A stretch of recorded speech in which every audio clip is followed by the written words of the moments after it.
নমস্কার। আগামী ৫ই জুন অমাবস্যা এবং ফলহারিণী কালী পুজো। অত্যন্ত শুভ একটা দিন।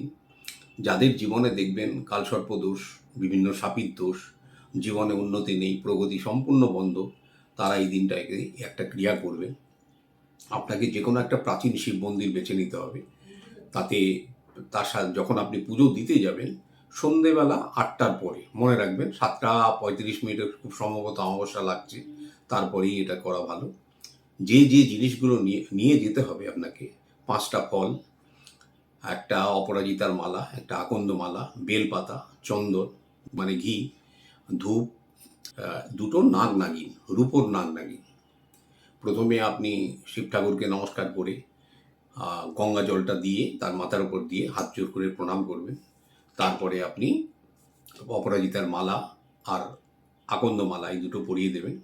পরিয়ে দিয়ে নাগ নাগিন যেটা, সেই নাগ নাগিনটা বাবার ঠিক জলাধারের নিচে রাখবেন।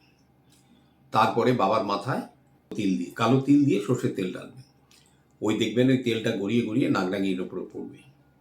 ওই নাগ নাগিনটা আর কিন্তু ওখানে আপনি টাচ করবেন না। তখন আপনি হাত জোর করে প্রার্থনা করবেন বাবার কাছে যে আমার জীবনে যত রকম সর্প দোষ আছে, শাপিত দোষ আছে, এগুলো যেন বাবা খণ্ডন হয়ে যায়। নমস্কার করুন, কিন্তু মাটিতে বসে আপনাকে এই কাজটা করতে হবে। যদি ভূমিতে জলও থাকে, আপনাকে কষ্ট করে কিন্তু ভূমিতে বসতে হবে। ওই দাঁড়িয়ে এই কাজটা করা যাবে না। তো করার পরে হাত জোর করে একটু নমস্কার করে একটু ধ্যানস্থ হবেন। মনে মনে বাবার কাছে প্রার্থনা করবেন আপনার জীবনের সমস্ত সাপ দোষ, সর্প দোষ থেকে বাবা যেন মুক্ত করেন। তারপরে ওই ৫টা যে ফল, সেটা বাবার ওখানেই থাকবে, ওটা আর হাত দেবেন না।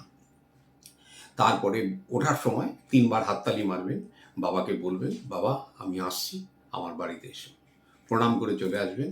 কিছুদিন অপেক্ষা করবেন, দেখবেন আপনার জীবনে অনেক কিছু নতুন নতুন জিনিস ঘটতে যাচ্ছে, অনেক কিছু জিনিস পরিবর্তন দেখতে পাবেন। নমস্কার।